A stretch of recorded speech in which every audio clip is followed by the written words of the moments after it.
Հասարակական կազմակերպություններն ավելի լավ օրենք են ուզում, բարեփոխումների հայեցակարգը արդեն կա, այս պահին Արդարադատության նախարարությունն ու ՀԿ-ների ներկայացուցիչները միասին ու բարձրաձայն քննարկում են, որ հետո արդեն ունենան բարեփոխված օրենք։ Մեծամասամբ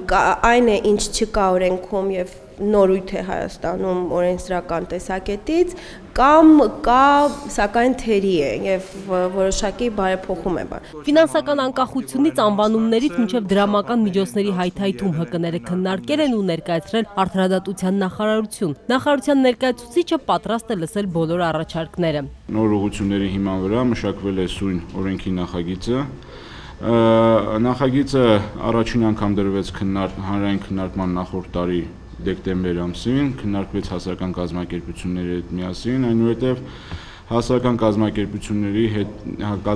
ներկայացուցիչների հետ միասին աշխատանքային խումբ է ստեղծվել։ Քննարկմանը մասնակցում են նաև միջազգային փորձագետներ, Էսթեր Հարթի աջակցությամբ վերջին 10 տարիներին կենտրոնական եւ հարավային Եվրոպայում 50 օրենսդրական փոփոխություն է կատարվել։ Հիմա եկել է հայկական օրենքը կատարելագործելու։ Ուրախ կլինենք Հայաստանում էլ մասնակցել օրենքի մշակմանը, փոփոխությանը, տրամադրել մասնագիտական աջակցություն։ Հասարակական կազմակերպությունների մասնակցությամբ քննարկումն առաջինը չէ, ՀԿ-ները հույս ունեն, որ քննարկումների արդյունքում իրենց գործունեությունը կարգավորող օրենքը կդառնա ավելի ճկուն եւ ընդգրկուն։ Մանու Իրիցյան, Խաչատուր Եսայան, ժամը լրատվական։